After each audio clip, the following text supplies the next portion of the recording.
ዘንድሮ የበጋ መስኖ ስንዴ ልማት 940 ሄክታር መሬት መልማቱን የቦረና ወረዳ ግብርና ጽሕፈት ቤት አስታወቀ። በደቡብ ወሎ ዞን የቦረና ወረዳ በዘንድሮ የበጋ መስኖ ስንዴ ልማት 940 ሄክታር መሬት ማልማት መቻሉን የወረዳው ግብርና ጽሕፈት ቤት አስታውቋል። የጽሕፈት ቤቱ ምክትል ኃላፊ አቶ አንዋር ወርቅነህ እንደገለጹት በዘንድሮ የበጋ መስኖ ስንዴ ልማት መርሃ ግብር በነባርና በአዲስ መስኖ 940 ሄክታር መሬት በስንዴ ማልማት ተችሏል። በዚህ የመስኖ ስንዴ ልማት ከ5000 በላይ አርሶ አደሮች ተሳትፈዋል። ስሜ አማሮ ወርቅነህ ይባላለሁ። የቦረና ወረዳ ግብርና ጽሕፈት ቤት ምክትል ኃላፊ ነኝ። ያው እንደሚታወቀው የመስኖ ከመኸር ሰብላችን ደጋፊ የኖረ ነው። በተለይ በቅርብ ጊዜ በቅርብ ዓመታት ደግሞ በዋናነት የአርሶ አደሩ የገቢ ምንጭ ሆኖ ለሀገራችን ከፍተኛ የሆነ የኢኮኖሚ ምንጭ የአርሶ አደሩን ኑሮ የሚያሻሽል ተግባር ነው አግኝተነዋል። እንደ ቦረና ወረዳም ያው በዚህ ዓመት በበጋ መስኖ ስንዴ ወደ 940 ሄክታር ለማልማት አቅደን ፐር ሄክታር 40 ኩንታል ለማልማት ወይም ለማምረት አቅደን 100% የፈጸምበት ሁኔታ ነው ያለው። እንግዲህ ይህን የበጋ መስኖ ስንዴ ይህን ያክል ለመፈጸም የበቃንበት መሰረታዊ ምክንያት የመጀመሪያው የአርሶ አደሩ ግንዛቤ ከጊዜ ጊዜ እየጨመረ መምጣት ነው። የመጀመሪያ አካባቢ በጋ መስኖ ስንዴን ለማስተማር ወይም ወደ ስራ ለመግባት ከፍተኛ ፈተና ነበር። አሁን ላይ ግን አርሶ አደሩ የኔ ብሎ ምርት እንደሚጨምር ተገንዝቦ ራሱ ያለ ማንም ግፊት እየሰራ ያለበት ሁኔታ ነው የሚገኘው። በዚህ ምክንያት እንግዲህ በሰፊው ልናመርት ይችለናል። ይህም በመኸርና በበልግ ወቅት ከሚለማው ባሻገር በበጋ የሚለማው መሬት እድገት እያሳየ መሆኑን ተናግረዋል። አርሶ አደሩም በዓመት አንድ ጊዜ ብቻ ሳይሆን 2 ጊዜና ከዚያ በላይ የማምረት ልምዱን ከዓመት ዓመት እያደገ መጥቷልም ብለዋል። ይህን ሄክታር ለማልማት የቻልነው በዚህ ዓመት በተለይ የመስኖና ቆላማ አካባቢ ጽሕፈት ቤት ወደ ግብርና ያው ተጨምሯል። ይሄ በመሆኑ ምክንያት ስራውን በጋራ ጠቅልለን እኛ በግብርና በኩል እየተመራ ያለ መገፋፋት አስበንበት አቅደን እየሰራን ያለበት ሁኔታ ስለነበረ ነው። በተለይ የውሃ አቅም ሊጨምሩ የሚችሉ ውሃን ወደ ልማት ሊያመጡ የሚችሉ ቴክኖሎጂዎችን በመጠቀማችን HDP ሞተር ፓምፕ በአግባቡ በመጠቀማችን ይህን ልማት ልናለማ ችለናል። እንግዲህ ይህ 940 ሄክታር በነባርም በአዲስም ያለ ነው። በአዲስ ስንዴን ጨምሮ 518 ሄክታር አቅደን 518 አልምተናል። በነባር ደግሞ 1180 አቅደን 1180 አልምተናል። እንግዲህ ነባሩ ሲባል ስንዴም አለ አትክልትም አለ ሌላ ነው። አዲስ ሲባል ነባሩም አለ አዲስ ስንዴም አለ ሌላ ነው። ስለዚህ በጥቅሉ እንደ ቦረና በነባር 1180 አቅደን 1180 ፈጽመናል። በአዲስ 518 አቅደን 518 ፈጽመናል። የበጋ መስኖ ስንዴ በነባር በአዲስ 940 አቅደን 940% ፈጽመናል ማለት ነው። አሁን ላይ የሰብሉ ደረጃ ምን ይመስላል ከተባለ አሁን ላይ ሰብሉ እጅግ በጣም የሚያጓጓ ከመኸሩ ጋር በፍጹም የማይገናኝ በመኸርም አይተነው የማናውቀው ሰብል ቁመና ያለው አብዛኛው አሁን ይህም በበጋ መስኖ የለማው የስንዴ ሰብል ቀድሞ ከአርሶ አደሩ ዘንድ የነበረው የተሳሳተ አመለካከት ሰብሯል።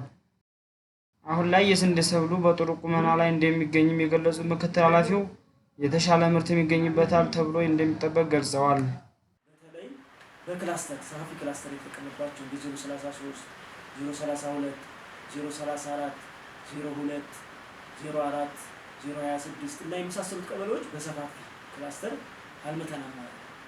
ስለዚህ በተለይ አሁን 032ን ብታዩት እውነት ለመናገር ፎክሩ ነው የሚለው። በዚህ ደረጃ ማልማት ከተቻለ በአጭር ጊዜ መለወጥ እንደምንችል በአጭር ጊዜ ከመረዳት ወደ መርዳት እንደምንችል ሁሉም አካባቢ በዚህ ቢሰራ ለውጥ ማምጣት እንደሚችል የተረዳንበት ሁኔታ ነው ያለው። እንግዲህ እነዚህም በሰፋፊ ክላስተር እና በተሻለ መንገድ የፈጸሙ አካባቢዎችን ደግሞ እንደ ጽሕፈት ቤት ልምድ እየወሰድን ያለ እንዲሰፋ ስራው የበለጠ እንዲጨምር የበለጠ በሰፊው እንዲለማ አንደኛ የልምድ ልውውጥ ስራ የገበሬ በዓል በተለይ እንደ ግብርና በአዲሱ የታወጀ በአዲሱ በዚህ ግብርና ኤክስቴንሽን የታወጀ አዋጅ ያለ ካደረጃጀት ተያይዞ በየወሩ በ27 እና በ29 የግብርና ልማት ቡድን የግብርና የቀጠና መሪዎች የሚወያዩበት የሚገማገሙበት ፕሮግራም ነው በየወሩ። እዛ ፕሮግራም ላይ ጥሩ ተሞክሮዎችን የበጋ መስኖ ስንዴ በተለይ ተይዞ ልምድ እየተወሰደበት ያለበት ሁኔታ ነው ያለውና በቀጣይ ከዚህ በበለጠ መስራት እንችላለን የሚል እምነት አለኝ። በሌላ መንገድ አሁን ላይ ለመስኖ የተሰጠው ትኩረት ከፌዴራል ጀምሮ ለመስኖ የተሰጠው ትኩረት የበለጠ እንድንነሳሳ የበለጠ ምርት እንጀምር የበለጠ እንድንሰራ እያደረገ ያለበት ሁኔታ ነው አሁን ላይ ያለውና ከዚህ በኋላ ብዙ እንደ ቦረና ለበጋ መስኖ ስንዴ ልማት ብዙ ፖቴንሻል የምናወጣ ያለ አይመስለኝም። በቀጥታ ወቅቱ ሲደርስ ብቻ አርሶ አደሩን ግንዛቤ ፈጥሮ ወደ ስራ እንዲገቡ ማድረግ ነው፣ ግብአት ማቅረብ ነው፣ ቴክኖሎጂ መስጠት ነው። ይህን ካሟላላቸው አርሶ አደሮቹ በቀጥታ ማልማት የሚችሉበት ሁኔታ እንዳለን ያየ ነው። ምናልባት አንዳንድ የውሃ ግጭቶች ይኖራሉ። እነሱን እኛ እንደ ተቋም እየፈታን ያለንበት ሁኔታ ያለው። ከዛ ውጭ ግን የመኸር ሰብሉ ዘግይቶ ከመድረሱ በስተቀር በሌላ መንገድ ለበጋ መስኖ ስንዴ ልማት እንቅፋት ሊሆን የሚችል ነገር የለምና እንደ ቦረና በበጋ መስኖ ስንዴ በዚህ በ2018 ዓ.ም በተሻለ የፈጸመበት ዓመት ነው ብሎ መውሰድ ይቻላል። ከቀጣይ አኳያ እንግዲህ እቅድ ከአሁኑ ጀምረን እያቀድን ያለ ነው። አሁን መኸር ላይ ነው የምናቅደው። መኸርን መሰረት አድርገን ደግሞ በጋ መስኖ ስንዴን በአዲስም በነባርም አቅደን እንቀጥላለን እና አሁን ላይ ያው የህሊና ዝግጅት ከማድረግ ውጭ በተጨባጭ ለበጋ መስኖ ስንዴ እቅድ የምናቅድበት ጊዜ አይደለም። አሁን የምናቅደው ለመኸር ነው፣ ለመኸር አትክልት የመስኖ የመኸር አትክልት የሚባል ስላለ እሱን ለመስራት ነው ያቀድነው። ከዛ ውጭ ከክረምቱ አካባቢ ጀምረን ደግሞ ለበጋ መስኖ ስንዴና ሌሎችም በአዲስና በነባር የምናለማቸውን ልማቶች አቅደን እንቀጥላለን ማለት ነው እና በአጠቃላይ ያለው ሁኔታ በተለይ በዚህ ዓመት አስተዳደር ምክር ቤቱ ለግብርና ትኩረት በመስጠቱ መስኖ ላይ ርብርብ እንድናደርግ ማስቻሉ ኢቭን ኮሚኒኬሽን ጽሕፈት ቤት በራሱ በብዙ መንገድ ከጎናችን ሆኖ ሚዲያውን ተቆጣጥሮ በሰፊው እንድናለማ አጋዥ ሆኖ ስላገኘ ነው። እናንተም በዚሁ እንዲቀጥሉ እንፈልጋለን። ሌላው አጋር አካላት በአግባቡ እየደገፈን ከቀጠለ እኛም የበኩላችን ድርሻ ለመውጣት ዝግጁ ነን እና በአጠቃላይ ያለው ሁኔታ ይመስላል።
Thank you.